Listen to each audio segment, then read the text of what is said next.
I rapped my knuckles against the Superior's door so hard that it stung. I held my workbook in my other hand, gripped so tight the cover might have bent. Who is it? Sister Hedwig. Muffled voices. Then the door opened. The Superior ushered me into her office quickly. In the fading light, I could see the bishop was seated in my usual chair. He smiled at me. I nodded in return. Sup? Sup, Your Holiness. Is something amiss? No. Well, yes. There is much amiss. But, well, the pair of them looked at me expectantly. Specifically, I want to talk about the night Catherine died. Without invitation, I stepped forward to the Superior's desk and placed my book down. I flicked to an empty page. I think the best thing I can do right now to put this to rest once and for all is to gather as many stories as I can and compare them. Everyone has told me bits and pieces of what they remember, but there can only be one truth. So, if I collect everything and find the contradictions... The Superior and the Bishop were both looking at me, slightly wide-eyed. You had not been doing this already? Well, not this thoroughly. No. The Bishop rubbed his beard. I was not here, of course, but Mabel has told me the story several times. There is not much to tell. If there was any thread I could follow, I might not have needed to release Hedwig from her cell. You were in a meeting with Angela, correct? May I borrow this quill? By all means. I hastily labeled the map I had drawn. Can you give me more details? Sister Angela was arguing with me about her job, naturally. The Bishop chuckled. She is passionate. If you would like to take her off my hands, you are welcome to. Can you be even more specific? Just in case Angela's story doesn't line up, you know. Are you really going to be asking everyone like this? That's no good. The whole reason I pulled you out of your cell was to do this work discreetly. I cannot think of an alternative, Superior. I have tried my best being subtle, but fishing for all of that information would simply take too long. Years, perhaps. Besides, I have a plan. Really now? I'm the chronicler of this abbey. And I've been fulfilling my duty, but there is a gap in our history, isn't there? The night Catherine died. Well, and the days beyond, until I took my quill up in the library. But the night a beloved sister died has no written record. Well, that's not right, is it? That should be recorded. So, that's my plan. I want to ask everyone about that missing day so I can fill it in. And then perhaps I can find the truth. It's the best idea I've heard yet, Mabel. Those girls aren't stupid. They're annoying, but they're not stupid. They will catch on very quickly. What is there to catch on to? Young Hedwig here won't be lying. She'll just have a hidden purpose. And if there is someone who recognizes that ulterior motive, then they will act accordingly and reveal themselves. I'm understanding your plan correctly, yes, young Hedwig? More or less. If a sister with something to hide feels as if Hedwig is breathing down her neck, she will be very easy to spot.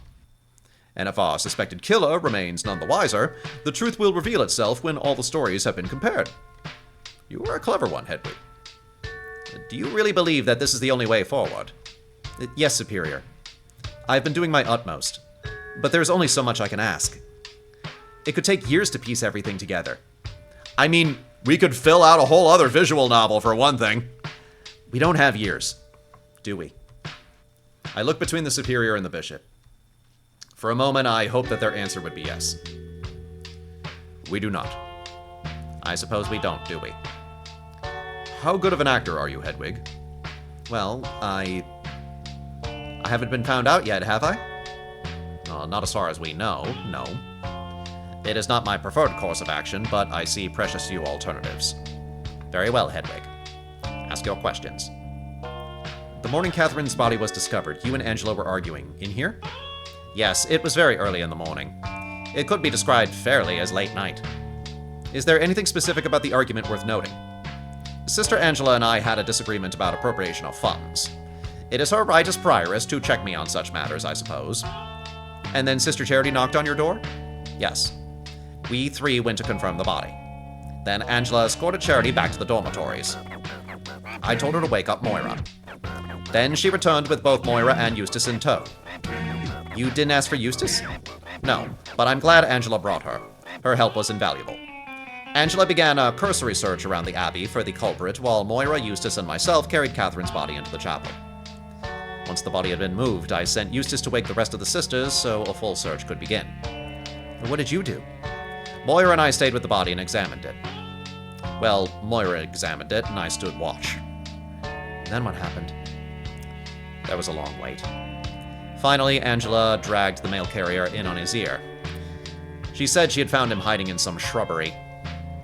Moira, Angela, and I escorted him to the hospital via my office so I could retrieve the keys. It was a long and very unpleasant walk. I returned and immediately penned a letter to the diocese, and the bishop nodded sagely. Here we are. Thank you, Superior.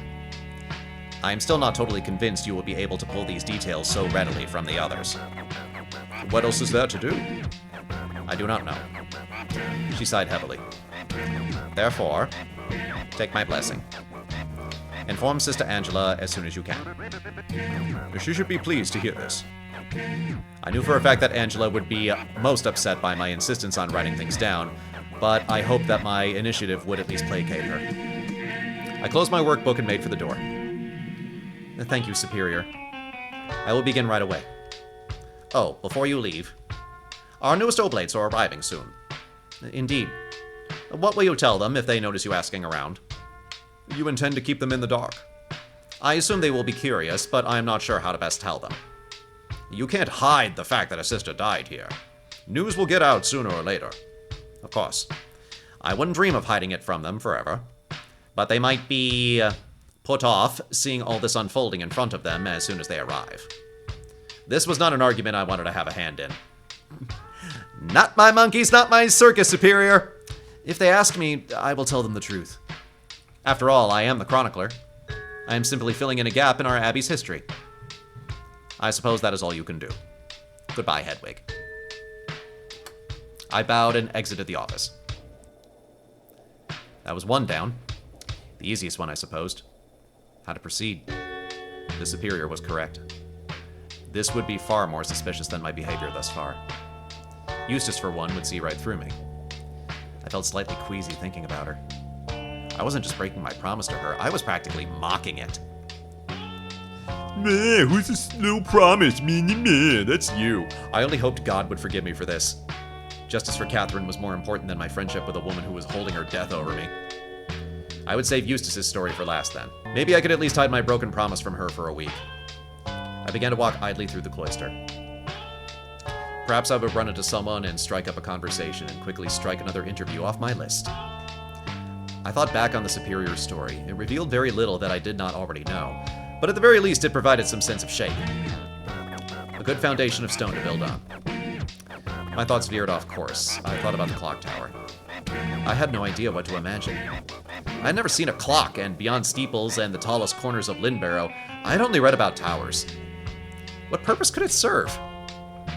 Bells provided all of the structure I needed around time. Before I had left my cell, my body had been perfectly attuned to the hours. A more precise manner of telling time than the sun and sky just felt superfluous to me. Well, I suppose I could understand the needs for an hourglass. But those mark out a very specific amount of time from a chosen point. They don't loom over the day. Do you not just eat when you are hungry, sleep when you are tired, pray when it is time to pray? Dost thine only shit when you need to shit? As I wandered around the cloister, these silly thoughts bounced around my head instead of more pertinent questions about the investigation. Oi, Hedwig! Oh my goodness. Hello again, Sister Margaret. I've called you twice now. You're off in your own little world. Yes, I was distracted. I thought you were just going to get something from the dorms. Were you sitting out here waiting for me? I was. I apologize. I think all that exercise might have worn me out. My head has been elsewhere. Really? That is a relief. I was worried you were upset with me. I was. But that was not a conversation I could have right now. No. I actually wanted to talk to you about something important and I didn't know quite how to approach it. Oh? Yes, something you said earlier. It reminded me of Sister Catherine. Catherine II.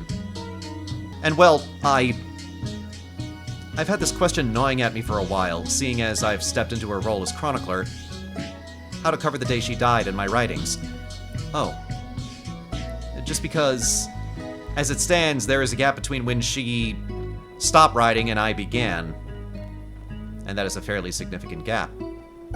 There is no pleasant way for me to write about it, but I feel as if I must. She meant so much to everyone here. Whoa. Yes, that would have me walking around distracted as well.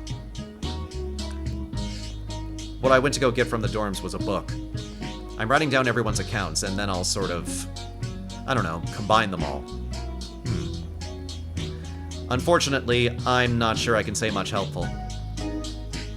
I was asleep when it happened. Eustace came round, banging on doors, and I rolled out of bed and began hunting around the west side of the Abbey with a few other sisters. And do you remember who? It was a bit of a blur. I think Adela and Angela. Angela found James? You were there when that happened? Not near her, no. There weren't many of us, and there was a lot of ground to cover. We had all spread out to search. When I heard Angela shouting, I remember being close to the outer wall. Near the path out toward the hospital? Yeah. Is there anything else important you can remember? Not about Catherine's death, no. It's not all that happened that day, though. I don't know, everything the day before was fairly normal. She wouldn't have had a chance to write about that either, since she died before... I think that's worth writing down. Her last day was a normal day. A pleasant day. As far as I know, at least. We'd even chatted the night before in the Misericorde. What did you talk about? I don't mean to pry, but you're right. If there's something more pleasant that I can make sure gets recorded about that day... We had been talking about her plans for the future. She had big ideas. I could see that Margaret's eyes were glassy. Thank you, Margaret. This was a big help. I'll make sure it gets written down. I'd appreciate that. Are you really going to ask everyone? If I can. I'd be careful. Some people might be... touchy. She wiped her face with her sleeve. I'll be as gentle as I can be. I do think this is important, though. I think you're right. But by God, it's going to hurt. Just take it slow, yeah? Hedwig puts a reassuring hand on her shoulder. That's what she said. That was not an option. I will do my best. Right. I'll be off then. I do apologize for making you wait out here so long. Not at all. She gave me a weak smile, then wandered off. I was left to my own devices on the cloister path again. I watched Margaret disappear around a corner and suddenly felt very nervous. Undoubtedly, she would tell the other sisters what had just occurred. First Catherine, of course, and then Catherine would loudly complain about it to whoever would listen. And then others would hear, some would get offended and refuse to talk to me. I would be forced to spend the rest of my life an outcast in the Abbey, only exchanging polite, meaningless smiles with women who hated me. Unless, of course, Catherine's killer overheard Catherine and Margaret complaining about my little scheme, and then... I began to sprint toward the path Margaret had walked down. Perhaps I could catch her, beg her not to tell anyone what I had asked her. Oh God, I hoped it was not too late to give it all up. Swear it that I had realized that this was all a terrible idea. But she was gone. I realized I was halfway up the stairs and slowed down. I had no idea where she had gone. Perhaps the dorms, perhaps the library, but I knew that she was nowhere I could make a private appeal. I slowly climbed the rest of the stairs in a daze and staggered toward my room. I could hear Margaret talking as I entered the dormitory hallway. She was standing with Moira and Catherine, already partway through some conversation. They all looked at me as I passed. Margaret offered a small wave. I raised my hand weakly as I stumbled through my door. I collapsed on the bed. That little sliver of determination was going to get me killed. Hedwig? I awoke to Moira's touch on my shoulder. I bolted upright in bed, pulling my knees up to my chest. Moira? I apologize for barging in. Dinner is happening in the rectory and everyone got worried when you didn't turn up. I wasn't sure if you were still napping or ill. I didn't mean to make anyone worry. I was just exhausted. I understand. Busy day? You could say so. Well, not too busy. In fact, I had a lot of spare time. But I felt so drained all the same. I briefly chatted with Margaret and then... very strongly felt the urge to sleep. Moira chuckled. I can't say I relate. Margaret never bores me. Oh, no. I was not bored. Ah. A difficult conversation? Yes, how did you know? Margaret seemed a little out of sorts. Pensive, you know. I groaned. I had no intention of upsetting her. I'm sure you didn't. Whatever you were talking about, you couldn't have known. Perhaps you just reminded her of something unpleasant. I don't want to remind anyone of unpleasant things. Well, that just happens. It's impossible to know for certain what could set people off. I used to upset Catherine terribly by talking about paintings I had seen before taking my vows. Really? Catherine the First? Aye. We used to spend a lot of time grousing about missing our old lives. And I would say, oh, I miss sitting for portraits. And Catherine would get all sullen. Nothing to do with me, of course. I tried apologizing for it, but she insisted it wasn't really my fault. I'm sure whatever you and Margaret were talking about was perfectly fine. Or rather, maybe not perfectly fine. But you can trust that she knows whatever thought you accidentally put in her head, you didn't mean to. You couldn't have known. I certainly hope so. Hedwig. Moira looked surprisingly serious. I was taken aback. You always say, I hope so, when I'm right about something. It's like you want me to be wrong. I had this with an ex. Like, she kept on saying, you're not wrong during discussions. Like, which is not the same thing as saying you're right. Like, it got annoying over time, but maybe that's just my cross to bear. Excuse the phrase. I don't mean that. I'm sure it's not on purpose. But you should trust me. I'm good at these things. Trust Margaret, and trust me. Very well. I stood up and stretched. These naps were not doing my body any good. Are you hungry at all? Do you want to come down for the end of supper? I don't think so. I think I might do some writing or some such. Well, I won't nag you. Could I keep you company for a moment? Certainly. She trying to be flirty? Like... Oh, my sweet Irish rose. Moira sat down on the bed across from me. You know, if you're not hungry now, I think there's some room in the Misericorde tonight. I'm feeling hungry, Hedwig, and you're looking like a snack. Let me think. Myself, Margaret, Catherine, Adela, and Eustace are the only ones who have committed, I think. So yes, you should join us. Well, another night of debauchery was the last thing I wanted, and the thought of sharing space with Adela was deeply embarrassing. On the other hand, it was a perfect opportunity to ask several sisters about the night Catherine died. I sighed and steeled myself. If only I could conjure the sense of strength that holding the sword that evening in the cellars imbued in me. Oh, why not? Hopefully none of Eustace's pranks this time. She'll be there, so you and I can keep an eye on her. I chuckled weakly. Well, we have at least an hour. I don't know about you, but I'm aching all over. Have you had a busy day? A busy week, more like. And a busy month, busy year. Busy life with not much to show for it, I'm afraid. You have plenty to show for it, surely. Is there anyone as accomplished as you here, aside from Darcy, I suppose? I appreciate that. You're quite right.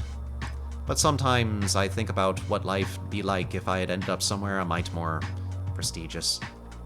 There are abbeys out there doing really advanced work, medical journals, surgeries, that sort of thing.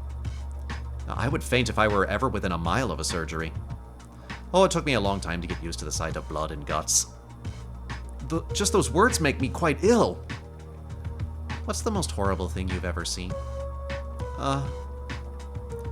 I couldn't help but let rotten images flash through my mind. The sensation of Flora's leg knocking against my side. A fish's skull cracking against the side of a bucket.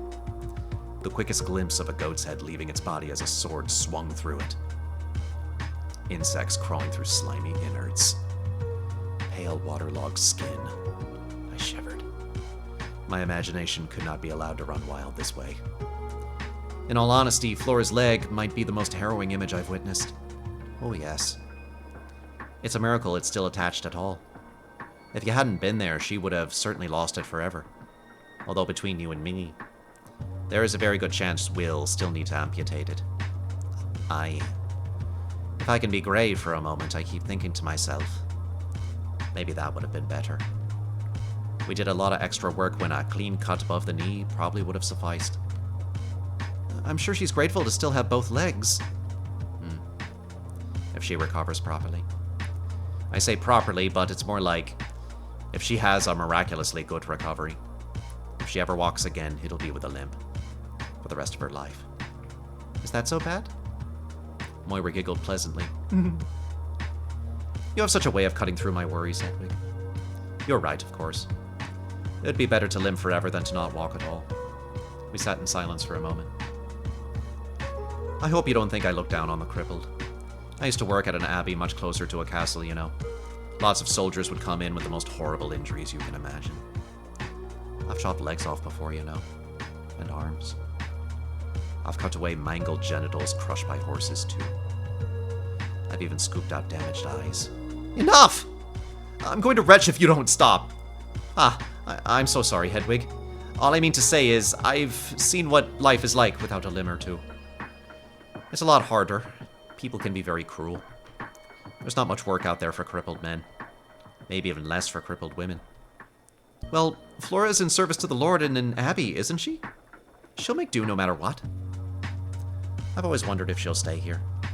Of course she will. One can't just leave. See, that's just the thing. One can just leave. You can leave whenever you like, in fact.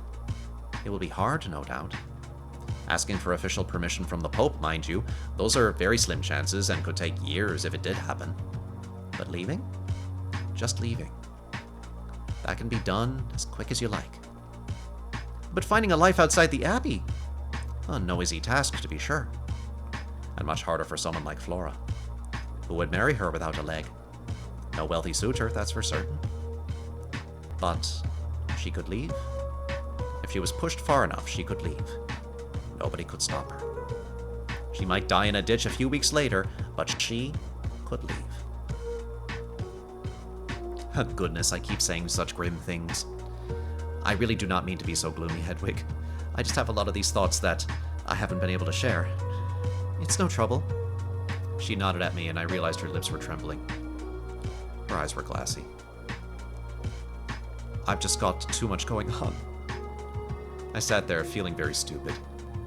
I feel like if I stop moving, I can't keep all these thoughts at bay. What can I do for you? She laughed through her sniffles.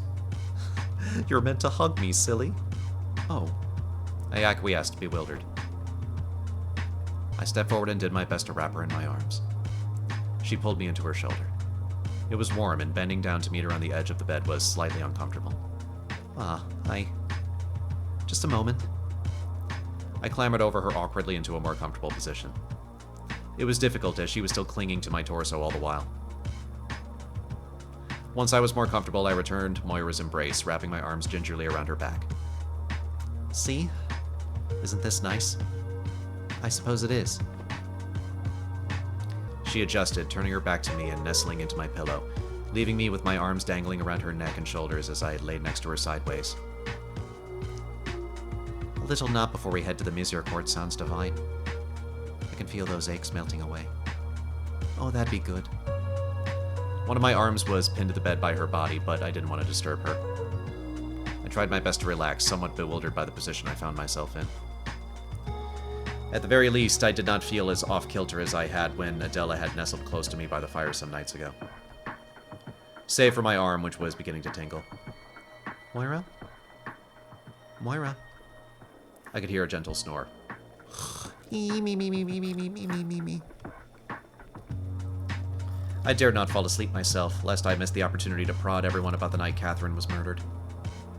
I cursed myself for failing to ask Moira before she dozed off. Well, I suppose there would be time enough soon.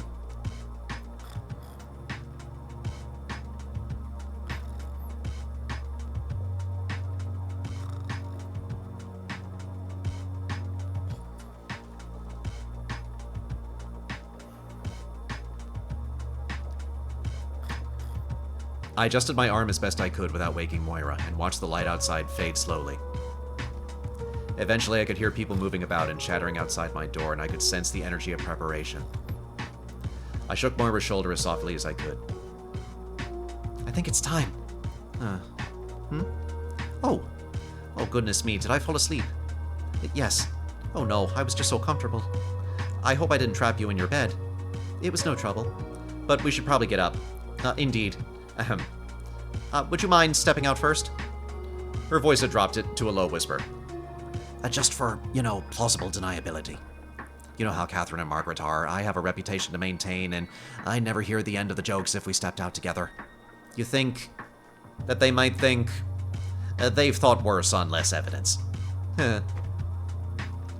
I nodded and climbed over Moira to leave. I opened and closed my door as surreptitiously as I could, making sure nobody in the hall would be able to look into my room. Luckily, only Eustace remained in the hall. She was leaning down, examining the hearth, looking as if she had lost something. Oh, good evening. Greetings. I'm joining you all in the Misericorde tonight. Is that so? Yes. And? Well, I don't know. I thought you might be happy to hear that. Oh, certainly. Sorry. My mind is elsewhere. Could I help? No. She sighed and stood up. Come on. Might as well head on over. I followed her lead out into the hall. There was a slight smell of smoke on the landing. Adela was lighting the torches. Eustace wrinkled her nose. Ah, my friends. I will be joining you in the Misericorde as soon as I have finished lighting all of the torches. She was as chipper as always. I tried my best to smile. I wondered if she felt as oddly as I did about spending an evening with me in that little room. Eustace opened the Misericorde door and ushered me in. Margaret and Catherine were already seated at the center table with a half-empty wineskin resting between them. Hedwig! What a delightful surprise. I seem to recall your first night in here was cut short. Although for the life of me, I don't remember why. Eustace rolled her eyes and refused to take the bait. Tonight is us four, Adela and Moira, yes? That's what I've heard. Where is Moira? In the dorm still, I think. She said something about needing a nap last I spoke to her. Huh. And Adela is just finishing up lighting the torches outside. Oh, wonderful. I'll be able to stumble back to bed with no trouble. Catherine poured some wine into an empty cup and gestured toward me. Here, Hedwig. Rejoice. You're going to be in a relatively noble company tonight. Is that so? She's just happy Sister Angela is absent. That makes me sound so conceited. Does the absence of a cold-hearted shrew, 2 old hags, and a wheelbarrow make me happy? No! I thought the people of Lynbarrow called you the wheelbarrow, Catherine, because everybody's had a ride. The presence of my dear friend Margaret and the rest of this esteemed company makes me happy. I think that's a far better way to look at things. Cheers. She raised her cup. Catherine downed the rest of her own drink and began pouring another. Eustace, do you know if Darcy is cooking anything for us tonight? No, actually. I forgot to mention that. She's getting a little anxious about supplies and doesn't want to cook anything extra. Boo. Aren't we due for several more deliveries before it gets snowy? One at least. But I can't blame her for wanting to be conservative at the moment. We've got 2 new oblates on the way, winter looming. Not to mention all those builders whenever they turn up. They'll be bringing their own supplies, surely. As far as I'm aware, yes, that is their responsibility. Eustace shrugged. I don't know. I'm just the messenger. Indeed. Well, perhaps we can just go raid the pantry later. Ooh, yes. You'll be singing a different tune after you get peckish. We'll see. Eustace stepped forward and Catherine began to pour her a cup. The door opened and in stepped Adela and Moira. Hello, everyone. We all raised our cups towards the arrivals. Norm! Anyway. Oh, what a wonderful turnout we have tonight. Just the young ones. Well, not the youngest.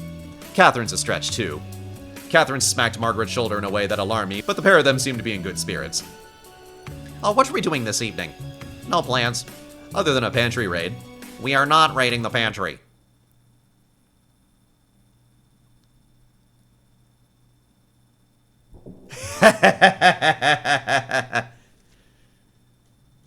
It's like Arrested Development, and they immediately proceeded to raid the pantry.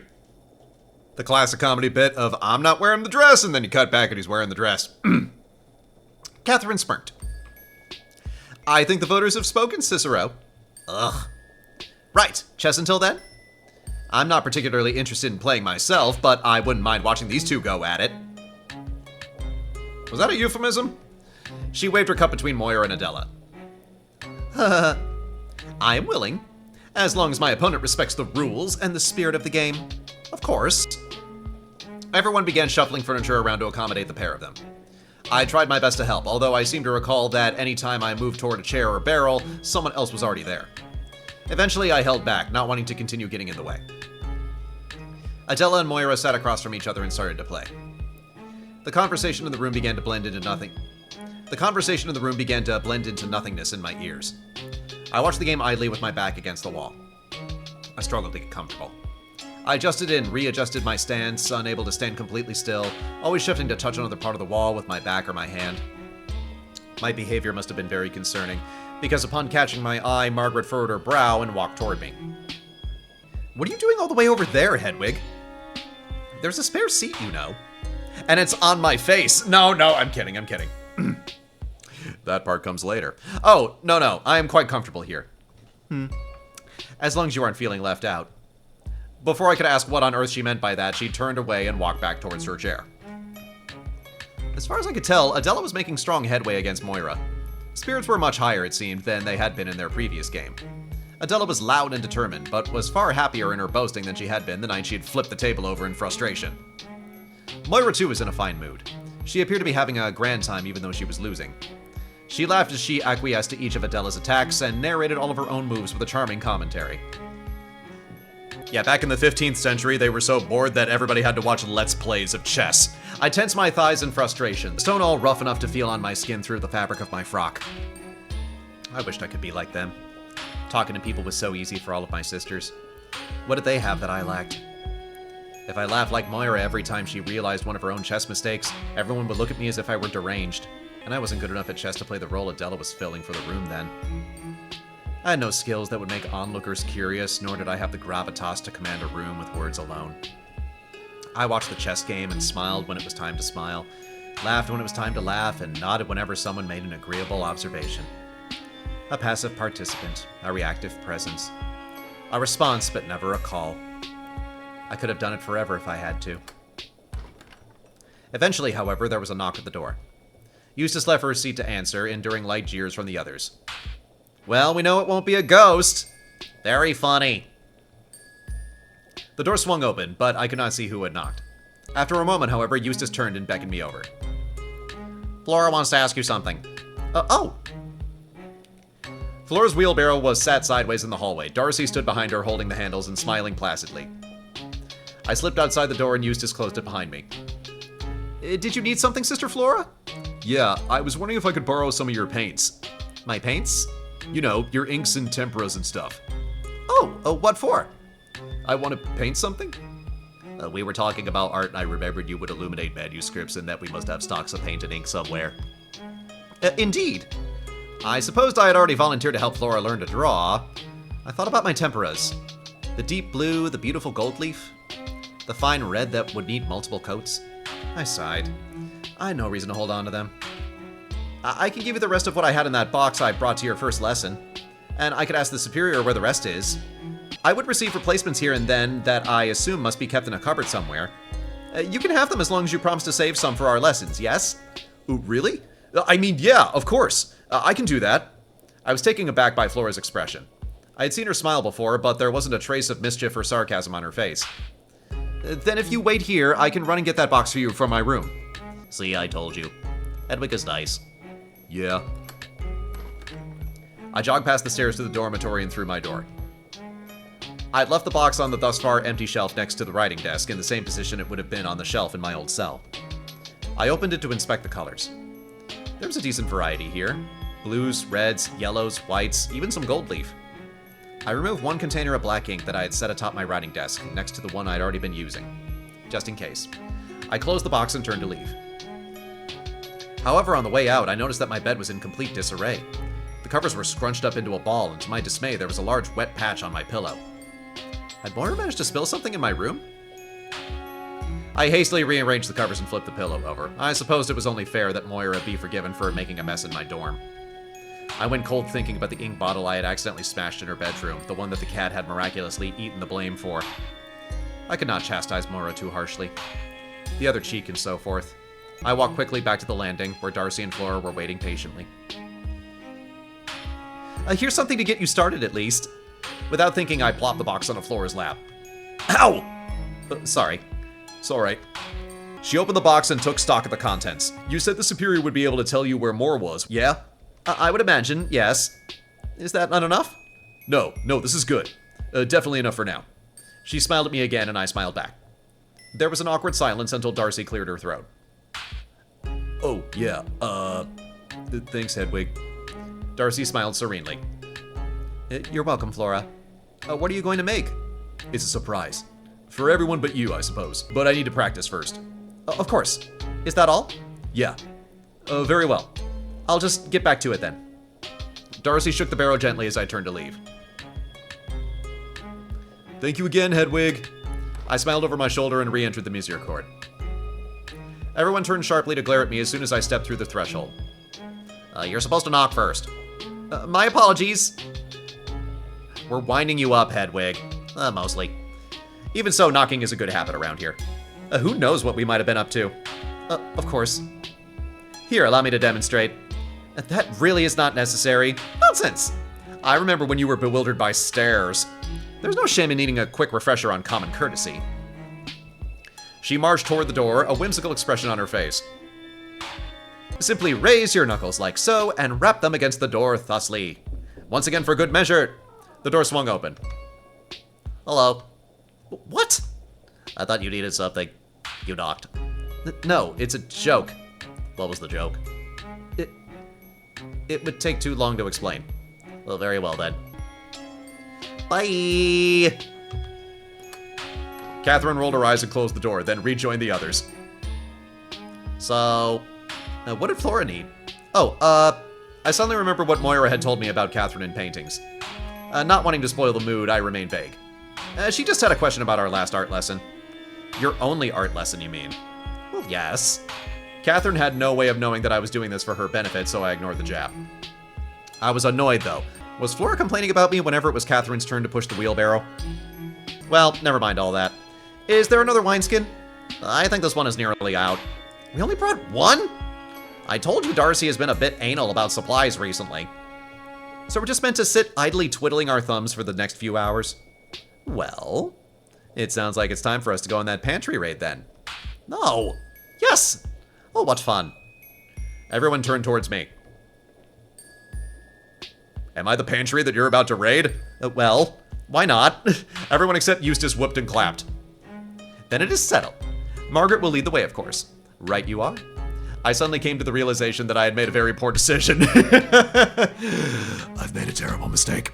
I had been so swept up in the moment that I hadn't thought about the logistics of the night at all. I was here to extract very specific information from everyone present. What if we got caught? What if this expedition took all night and everyone was too tired to do anything but pick over their ill-gotten wares and eat when we returned to the Misericorde? Oh, I was such a fool. Darcy is with Flora, yes? One would assume. It seemed as though Darcy was spending the evening with her, yes. Perfect. That makes this fairly straightforward. Hedwig, can I borrow that book? I realized I had been clutching my workbook to my chest this whole time. I panicked for a moment, but reasoned that Margaret had already seen it. Everyone would have to know what this book was for, at least what I would tell them what it was for eventually. Gingerly, I handed it to her. I nearly retracted my hands when I remembered Eustace was watching, but it was too late. Margaret had already taken the book from my hands. She flipped it open and set it on the chess table. Does anyone have, Oh, you've already drawn a map. What on earth for? She's been collecting stories about the night, you know, so she can fill in the gap in her chronicles between that and when she started. A bit of a eulogy, in a way. That is a very sweet idea. I barely heard this compliment. Eustace was peering at me strangely over her glasses.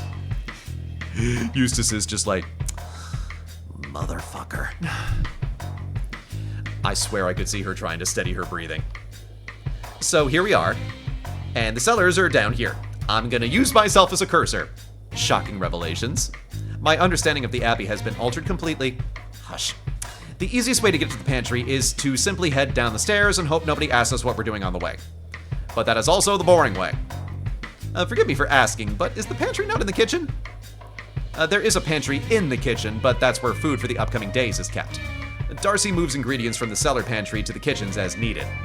She would not notice instantly if we took from the kitchens, and, well, it would be a bit annoying. Darcy would have to go stock up from the cellars. Or she'd punish us by cooking very small meals. Are we sure this is a good idea? I mean, if it's all the same food...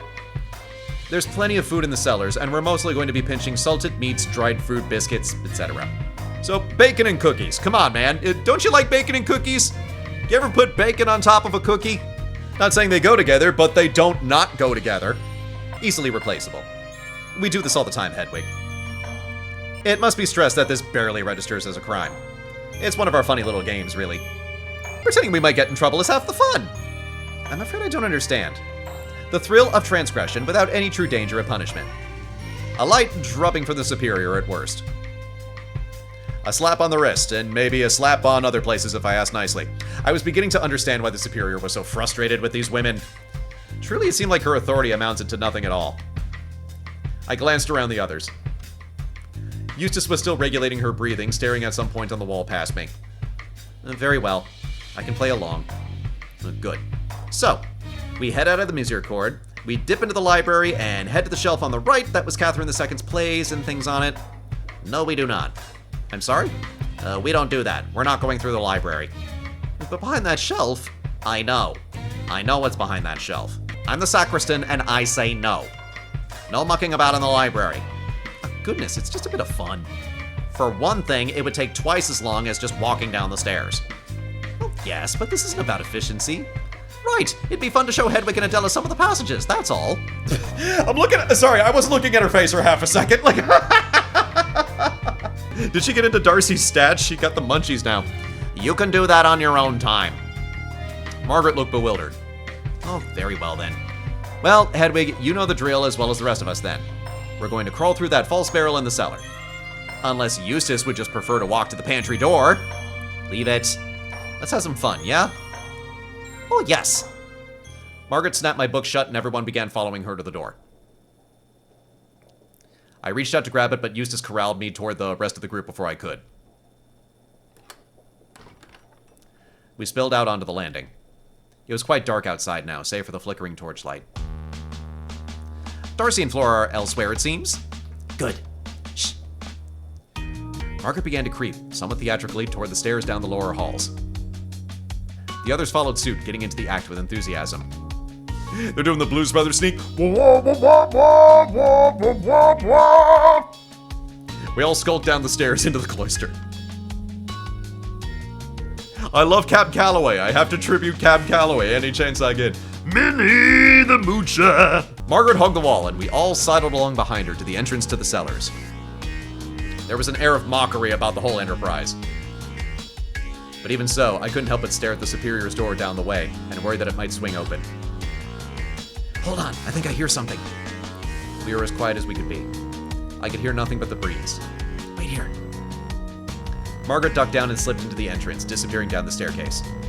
I shivered. Moira turned to face me, looking me up and down, and then I giggled.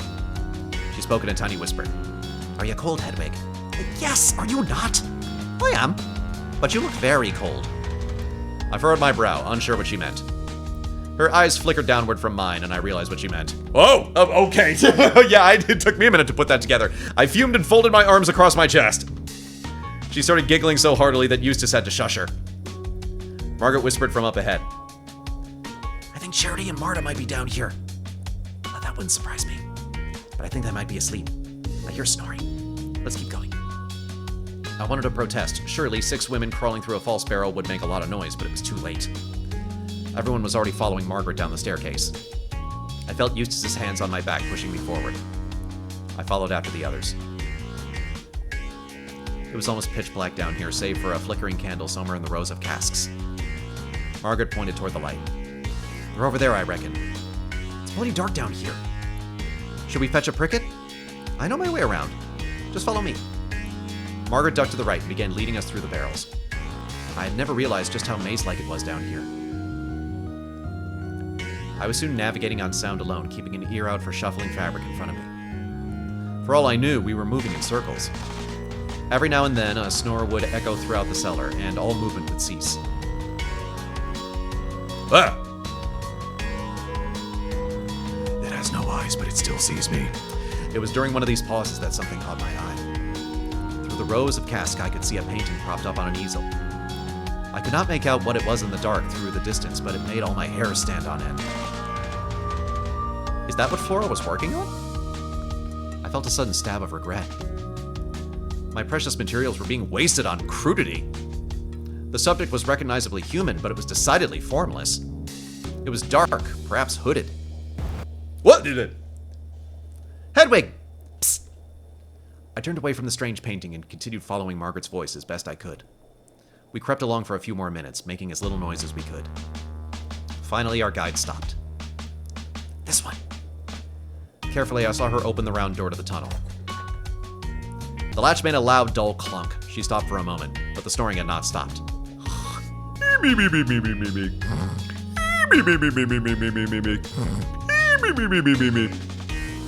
we go. Everyone in. She ushered Catherine, Moira, and Adela in, then gestured towards Eustace and I. We'll join you in a moment. I just remembered I need to ask Hedwig something. Now? Yes. See you in a minute, then. She has slipped inside the barrel tunnel. I could hear relaxed voices emanating from the pantry. I didn't even endorse this endeavor, but the joyful sounds coming from inside were so inviting compared to Eustace's cold stare. There we go! Okay. Hedwig, I have a question for you. What the actual fuck? She yanked my sleeve to tug me away from the false barrel, then pinned me against a stack of real ones. I'd only seen her like this once, in the garden the night Flora had gone missing. You made a promise, Hedwig. She spoke in a furious, hoarse whisper. Yes, I did, but... A promise. Abonamantio, est domino, labia mendacia. No? I believe I was very clear. You were, but... Eustace, you are not the only one I'm beholden to on this matter! Who else? My God, how stupid are you? The Superior, of course. I cannot be idle. I just cannot! She demands results from me, and you demand passivity. I thought I could do both, somehow. Both. What do you mean, both? Well, I lied. I lied to Margaret and told her that I was asking questions about the night Catherine was killed. I already told you what happened that night. Of course, but that wouldn't be enough. Enough? Enough to prove anything, one way or another. I've been telling people that I intend to fill a gap in between mine and Catherine's chronicles.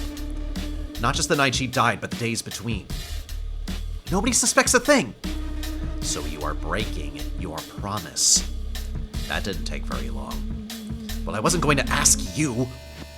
Eustace looked at me the way one might regard a fly on their food. That's your attempt to split the difference? That's what you see as doing both? Well, I'm lying to them, but not entirely. I do intend to write those chronicles. Everyone will see them. They'll just also be helping me work out what happened to Catherine. Get it through your thick skull. James killed Catherine. You and I both know that's not true. It's what the truth has to be. Sometimes it's best to accept an uncomplicated lie than a complicated truth. You always speak in riddles about this. What is going on? Are you under threat? What do you know that I do not? Everything. As I've told you time and again. Can't I help you? Is there something I can do to... No. No, there is not. You have proven that I cannot trust you. And if I cannot trust you, then I must move against you. What? You heard me. We are enemies now. And we will be until you stop meddling. What are you going to do to me? Please don't hurt me. Hurt you? By all rights, I should kill you. I let out an involuntary yelp, but Eustace silenced it with her hand. I should, but I will not have to, because I have knowledge sharper than any knife. I know why you are here. I struggled to speak through her hand. What do you mean? Don't push me. I know exactly why you were sent to this convent all those years ago. I know why you took those vows. I know why your family abandoned you. I threw her off me in a rage. She collided with the cask behind her with a dull thud. Her glasses were knocked askew, and before I knew it, I was at her throat. Who is the liar here? You couldn't know those things because I don't know those things. Try me. There's nothing to know. Again. Try me. She spoke in a rasp, and I realized my hand was clenched around her throat. Why did I think this was kind of hot? I relented and stood up. I know that you remember. You must. Why else would you react like this? Because I don't suffer liars. Then how do you live with yourself? She picked her glasses up and set them upon her face. know, Hedwig, I've been protecting you from many things here. Some of them important, many of them trivial. Little things that would drive you slowly mad if you saw them. Things that would crack the walls of your righteous little mind. I'm done with all that now. You may do as you please, but understand that as you reap, you shall sow. I have always sought only to help. Then help yourself. Accept the world as it is, or suffer. Hello? Is someone there? The candlelight was moving. Eustace nodded towards the barrel tunnel, and I obeyed. We scrambled inside as quietly as we could. We emerged into the pantry. The others appeared to be having a grand time picking through jerky, sausage, crackers, and all manners of other treats. It took you long enough. We could speak a little louder in here, although everyone was still somewhat hushed. I think we might have woken Charity by accident. We should stay in here for a bit. Wait for her and Marta to leave. Or pass on. Which might take, oh, I don't know, 5 minutes. Everyone chuckled darkly. Are you well, Hedwig? She's fine. We were just chatting. I had some burning questions for her about Trier. Trier? Where she's from? Midnight seems a strange time to ask someone about the old days. Eustace picked up a bit of sliced sausage and bit into it with rancor. It was relevant. I wanted to know her opinions on German sausage before I picked anything to eat. Huh. Well, take your pick. The others were holding their frocks out to carry their piles of food. Eustace was already walking around the room picking whatever she liked from the barrels and jars. I followed suit, but I was not hungry. My mind and heart were racing. Enemies. It was too much to bear. I'd been indecisive for so long, stereotypish and quiet for so long. I never wanted to make an enemy. In the back of my mind, there had always been a fear that moving too far in any direction would cause great scorn. Eustace felt like the worst possible foe I could have earned. I wanted to burst into tears and beg for forgiveness. And I wanted to wring her neck.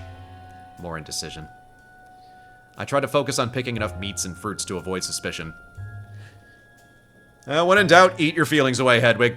The last thing I needed was another, Hedwig, are you feeling well? Oh, what a miserable wretch I was. One tiny sliver of determination. One small light I had nurtured in my soul.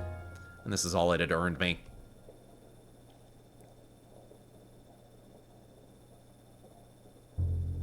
After sneaking back upstairs, we whiled away the remaining hours in the Misericorde, eating our pilfered treats and chatting idly. I scarcely remember what was said, to be perfectly truthful. I dutifully fulfilled my role as a passive participant, as I had so many times. This time, however, I could not carry the mood all by myself. The jokes started to come slower, and the idle chatter became more inane. Eustace's foul mood was radiating outward, and Catherine had returned to acting rather odd. She would stare at the wall in between bits and pieces of conversation, occasionally nibbling at her food, but never leading the conversation the way she often would. Finally, Eustace stood up and brushed the crumbs off her frock. Time for me to head out for the night, I think. I have some work to do before bed. Oh, good night, then. Yes, good night. Everyone chimed in except me. I wasn't sure what to say. I was worried that any direct contact between Eustace and I would result in my fingers getting bit off. Eustace left the room. When the door closed, everyone who remained exchanged pensive glasses. I'm not mad, am I?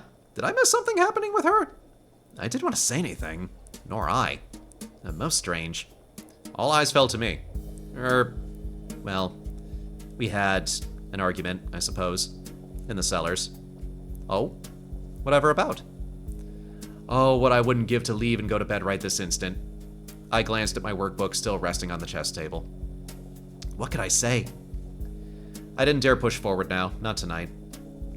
I imagined Eustace might somehow burst through the wall between the library and the Misericorde if I so much as uttered one syllable of the truth.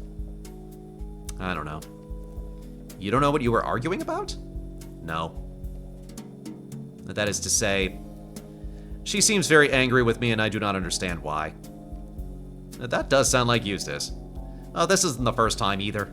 I remember things were quite tense between you when we rode down to the village. There tends to be a bit of friction when someone scares the living daylights out of people for a laugh. Honestly. Hedwig, when this happens in the future, you can simply tell us that Eustace is being a bitch. It's much faster than dancing around the matter. Moira snorted with laughter. It's true. Do you all not like Eustace? I adore Eustace. She is a conniving, heartless, ugly little know-it-all, but I am fond of her. We have to put up with each other here, no matter how annoying or strange we can be. What is Eustace so worked up, anyway? She was acting very strange about the clock tower news. That's somewhat warranted, at least. The last one collapsed right on top of someone. It did? It did indeed. Squash the previous superior, in fact. Jesus. I shouldn't say that, unless Jesus was like, no, dude, I was there too. It was messed up. How do you think I feel? Both Catherine and Margaret look rather grave. It was horrible. We never did recover her body. I suppose there wouldn't be much to recover. How horrible! What happened? I must confess that I wasn't interested in finding any clues or connections to Catherine's death at this juncture. I was asking purely out of morbid curiosity. Yeah, I mean, spill the tea. I mean, I'm stressed out because somebody died. Tell me about the time somebody died that doesn't involve me. Well, Margaret looked impossibly grim. Must we? If you can. Hedwig and I live here after all. I, for one, would like to know the history. The previous superior was a bit reticent at first about building a clock. But I remember the prioress, our superior now, was extremely enthused about the prospect. Eustace was furious about it. Yes, she was. She'd tell anyone who would listen what a terrible idea it was, what a waste of money it was, and so on. What did everyone else think? Catherine wobbled her hand indecisively. If I may speak for everyone in the room, everyone who was there, naturally, we all liked the idea broadly at first. Catherine II was most excited about it, if you can believe it. Catherine was excited about it? That sounds so unlike her, from what I have heard at least. Moira and Catherine looked surprised. Margaret told me all about rhymes. Ah, yes, that was rather funny. Catherine II simply would not shut up about it. Anyway, Eustace was very, very torn up about the clock tower. And we like Eustace. Maybe not so much right now, but broadly speaking. Of course. And I suppose her arguments were convincing. I think I mostly just wanted to stop hearing about it. So we rallied to her side. Oh yes, it was mostly a matter of supporting a friend. We tried to tell the superior, the dead one, that we opposed the idea. That we could use the money for something else. That we didn't need a bloody great clock in the middle of nowhere. And she was having none of it. The old superior and the current superior eventually got very, very excited about this clock. We finally got through to the former prioress. Goodness, this is confusing. Soup. We convinced Soup. We showed her that bits and pieces were already falling out of the clock. There were concerns about the craftsmanship. The old superior and Soup both wanted the tower completed as quickly as possible for whatever reason. Hubris. Reminds you of something, eh, Hedwig? Anyway, we finally convinced Soup that the project was a bad idea. Or at the very least, needed to slow down. The superior was naturally furious. It was so silly, so much anguish over a building. Then one day, while Soup was trying to convince the superior that the building was dangerous, crash. Oh, it was a nightmare. Good God! It was instantaneous. One moment the superior was standing there, and then next, nothing but rubble. The pile of rocks beside the chapel. Is her body still underneath all that debris? Where else would she be? The builders packed up and left the same day. We didn't have the tools to dig her out.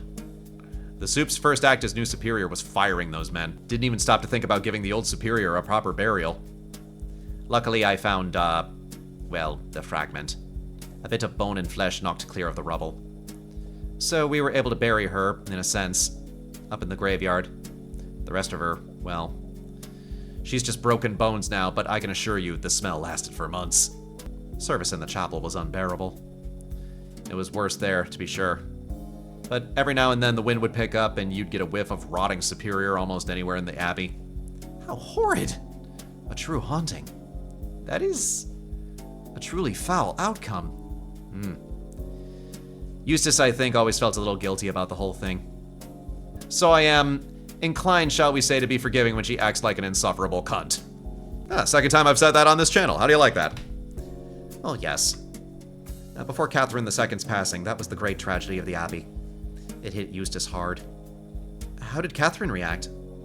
I don't think she cared particularly. Certainly not as much as Eustace. Catherine was driven by something else at that point. Indeed. On to her next big idea as always. Honestly, that clock was always a bit of a distraction for her. She was enthused, but she was obsessed with another project while it was all unfolding. What project? Yes, you must tell us. Moira, Margaret, and Catherine all shared a look. Catherine looked particularly grim. I don't remember. It was always something or other. The superior's passing sort of overshadowed everything else. Indeed. Of course. And we were back to Catherine. Okay, these three know something. All roads seem to lead back to her and her mysterious preoccupations. I was desperate to know more and certain that these three were hiding something. But as we left the Misericorde and returned to the dorms to say our goodbyes, I felt oddly satisfied. I was terrified of Eustace's wrath, of course, and I hadn't learned much about the night Catherine died. In fact, I wasn't sure how I could possibly learn anything more on that important matter. But something was building inside of me. I can only describe it as an uplifting paranoia. Eustace might be too touchy to approach directly, but what about Catherine, Margaret, and Moira? What had they been up to? Those furtive glances they had exchanged were as valuable, if not more so, than any account I had heard about the night Catherine died thus far. As I fell into bed, I considered their strange expressions in my mind. Is that how I looked when I lied? Perhaps that's how obvious I had seemed to Eustace. Something to work on. I flipped my pillow over to fluff it. The spill had dissipated. The spill? I completely forgot to ask Moira what on earth she had managed to do to my bedding. I sighed and turned the pillow over to the other side once more and nestled in for sleep. I could let it go. I had far more pressing inquiries for her. I drifted to sleep, feeling curiously proud of my own strategic thinking. It would not last, of course.